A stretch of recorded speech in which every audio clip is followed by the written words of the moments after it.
వాల్మీకి ఆవాసం సేవా భారతి ఆధ్వర్యంలో సామూహిక శ్రీ సత్యనారాయణ స్వామి వ్రతాలను ఆదివారం ఉదయం జగిత్యాలపట్నం దరూరి క్యాంపులో గ్రామీణ నిరుపేద విద్యార్థుల కోసం నిర్వహిస్తున్న వాల్మీకి ఆవాసంలో ప్రతి సంవత్సరం వేసవి సెలవుల అనంతరం సామూహిక సత్యనారాయణ స్వామి వ్రతాలను నిర్వహిస్తారు. విద్యార్థుల తల్లిదండ్రులతో పాటు సమాజంలోని అన్ని వర్గాలకు చెందిన వ్యక్తులు ఈ వ్రతాల్లో పాల్గొంటారు. సమాజంలో ఐక్యతను, సమరసతాభావాన్ని పెంపొందించి సనాతన సాంప్రదాయాలను, ఆచారాలను భావితరాలకు అందించడం కోసం ఇలాంటి కార్యక్రమం నిర్వహించడం జరుగుతుందని నిర్వాహకులు తెలిపారు. కార్యక్రమంలో సుమారు 200 జంటలు వ్రతాల్లో పాల్గొన్నారు. అనంతరం సామూహిక అన్నప్రసాద వితరణ జరిగింది. మాజీ జెడ్పీ చైర్పర్సన్ వసంత సురేష్, ఆర్ఎస్ఎస్ విభాగ్ సంఘ చాలక్ డాక్టర్ భీమనాథుని శంకర్, ఆవాస్ కమిటీ అధ్యక్షులు జిర్గ పురుషోత్తం, మదన్ మోహన్, మధుకర్, శ్రీనివాస్, సురేష్, అశోక్రావు, సత్యం, మల్లేశం తదితరులు పాల్గొన్నారు.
లోపము కూడా ఏది లేదు. దీని ఎవరైనా నైవేద్యం ఏం పెట్టవాలి, స్వామివారికి ఇష్టమైన నైవేద్యం ఏమిటి అంట. మరి అయ్యా పూజ విధానం ఏమి, మరి పూజ ఎలా చేయవలను అని అంటే, మరి ఎవరైనా కానీ ముందుగా ఎవరిని పూజిస్తారు, విఘ్నము తొలగిపోయేటప్పుడు విఘ్నాలు ఆటంకాలు కలగకుండా ఉండాలి అంటే విఘ్నపాలకులను ఆవాహన చేసి మరి స్వామివారిని ఆ తర్వాత రాజ్యానికి కోపం వచ్చేసి వీరి నేరం అసలు విచారణ పెట్టి ఆ స్వామివారిని మండపంలో ఉంచవలను. ఆ మండపంలో ఉంచి స్వామివారికి అష్టోత్తర శతనామో శ్రీ వీర వెంకట రమా సమేత సత్యనారాయణ స్వామికి చేయని గట్టి కనాలి. నీళ్ళు ఇవ్వలేదా మన సేవ భారతి వాళ్ళు? వాళ్ళు ఎవరైనా ఉంటే కొట్టండి, లేకపోతే ఒకటే కొబ్బరికాయ ఇచ్చినట్లు అయితే ఆ కొబ్బరికాయ చివరికి 5 కదలైన తర్వాత కొట్టండి.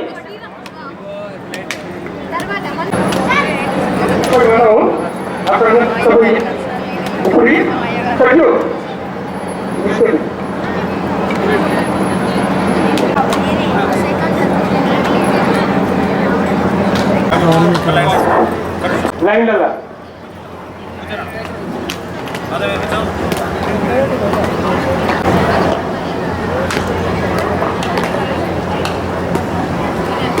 అమ్మా కొబ్బరికాయ కొట్టిన వల్ల కొబ్బరికాయ స్వామివారి ముందు పెట్టేసి చక్కెర వేయండి. చక్కెర వేసి నైవేద్యం చూపెట్టండి. అత ద్వితీయో త్యాజ మళ్ళీ అక్షరవాడు అతడు నిత్యము ఆకలి దప్పులసి అలమడించు తిరుగుతున్నాడు. ఆ శ్రీహరి సత్యనారాయణ స్వామి ఆ బ్రాహ్మణుని చూసి కరుణగలవాణి తాను ఒక బ్రాహ్మణ వేషం ధరించి వచ్చి ఆ బ్రాహ్మణుతో ఇలా అడుగున్నది అడిగాను. అప్పుడు ఆ బ్రాహ్మణుడు ఏమని చెప్పుతున్నాడంటే, అయ్యా నేను ఒక బ్రాహ్మణులను ప్రతి నిత్యము కూడా స్వామి వారిని ఆరాధించదను. కానీ నేను పూర్వజన్మలో ఏమి కర్మ చేసుకున్నానో గాని ఈ జన్మలో నేను ఇంటింటికి భిక్షం ఎత్తుకుంటున్నానయ్యా, నాకు చెప్పుమయ్యా అని ప్రార్థించాడట. ఆ బ్రాహ్మణుని చూసి, అయ్యా మరి సత్యనారాయణ వ్రతం అనే ఒక వ్రతం ఉన్నది, మరి అవును చేస్తావా? ఆ బ్రాహ్మణుడు ఈ సత్యనారాయణ వ్రతము ఇలా చేయవలెను. ఎలా అనంటే స్వామి వారిని మరి పంచామృతములతో అభిషేకము చేసి ఆయాది దిక్పాలకులను ఆవాహన చేసి పూజించేసి బ్రాహ్మణుడు ఏమని అన్నాడంటే, అయ్యా ఈ వ్రతము నేను తప్పక చేసిదనని పలికి ఇలా నమస్కారం చేసిన వెంటనే కళ్ళు ఇలా మూసుకున్నాడట. కళ్ళు తెరిచిన తర్వాత ఆ శ్రీహరి మాయమైపోయాడట. అయ్యో మరి ఇలా అతనికి ఆ రోజున స్వామి వారి దయ వలన చాలా ద్రవ్యం లభించినదట. లభించిన తర్వాత అతడు సత్యదేవుని మనసులో లభించినది కావున నేను సత్యనారాయణ వ్రతం చేస్తా అనుకోని బంధువులను మిత్రులను అందరినీ పిలుచుకొని యథావిధిగా వ్రతం చేసినాడు. ఆ వ్రతం చివరికి సత్యలోక సన్నిధానం చేరినాడు. మరి ఎవరైతే ఈ సిద్ధించును ఈ కలియుగమున సర్వార్థ సిద్ధి ఆ సూత మహాములు శౌనకాది మహాములకు తెలువగా, అయ్యా మునులారా మరి మరి ఇంకా చెప్పుమయ్యా, ఎవరైనా ఆరాధించారా, మరి ఈ వ్రతం చేసినారా, ఫలమును పొందినారా, నాకు అన్ని వివరంగా చెప్పుమనడుగా ఆ మునులవారు సూత మహాముల వారు ఏమని చెప్పుతున్నారంటే, అయ్యా ఇంతకు ముందు మన బ్రాహ్మణుడు ఇలా వ్రతం చేశాడని చెప్పి ఒక కట్టెలమ్ముకున్నవాడు ఒక రోజున ఈ బ్రాహ్మణుడు సత్యనారాయణ వ్రతము ఇంట్లో ఘనంగా చేసుకున్నాడట. అదే ఇంటింటికి తిరుగుతూ కట్టెలమ్ముకుంటూ వచ్చుకుంటూ ఆ రోజున బ్రాహ్మణుడికి వచ్చాడట. ఆ బ్రాహ్మణ ఇంటిలో వ్రతం గడిచిపోతున్నది. ఆ తర్వాత ఆ స్వామి వారి వ్రతము పూర్తయిపోయినది. పూర్తయిన తర్వాత ఆ బ్రాహ్మణుడు అడిగాను. ఏమని అడిగానంటే, కట్టెలమ్ముకున్నవాడు, అయ్యా పూర్వము మీరు పేదరికంతో ఉన్నారు కదా, పూర్వము పేదరికంతో ఉన్నారు, ఇంటింటికి మరి ఇలా బిచ్చమెత్తుకుంటున్నారు. ఈ రోజున ఇంత మరి ఎవరి దయ వలన ఈ ద్రవ్యం లభించు. ఆ బాలిక ఎలా ఉన్నదట అంటే శుక్లపక్ష చంద్రుని వలె కలకలలాడుతున్నదట. ఆ కలకలలాడుతుండగా మరి ఏమని పేరు పెట్టాలి అని అంటే, కలకలలాడుతున్నది కాబట్టి మనము అమ్మాయి వివాహంలో అతి ఘనంగా ఈ సత్యనారాయణ వ్రతం చేద్దాము అని ఆమె సమాధాన పరిచి నగరంలో బయలుదేరాడట. ఆ నగరంలో తన మిత్రులతో ఆలోచించి ఒక దూతను పంపినాడ. ఆ దూత ఎక్కడికి కాంచన నగరంలో పోయాడట. ఆ పక్కనున్న అక్కడ ఉన్న రాష్ట్రానికి వెళ్ళి ఆ దేశానికి వెళ్ళి కాంచన నగరంలో పోయి ఒక యోగ్యుడైన వైశ్య బాలను చూశాడట.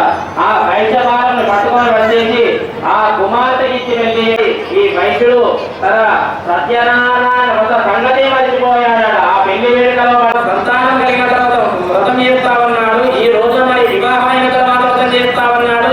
ఈ వివాహ వేడుకలో మరి మంచిగా ఆనందంతో ఉన్నాడు. స్వామివారు కోపించి తాను కఠినమైన మహాదుఃఖం కలిగి క్షమించాడట.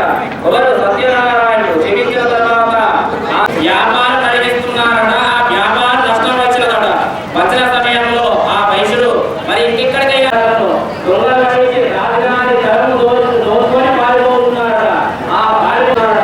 పడుకున్న సమయంలో దొంగలు ఇక్కడ వైశ్యుడు పడుతున్నారు కదా, ఇక్కడ చూడలు అన్నీ ఉన్నవి కదా. అయ్యో ఈ రాజుగారి ధనం వీళ్ళే పట్టుకొని వచ్చారు, మరి వీళ్ళే దొంగలు అనేది అంటారు.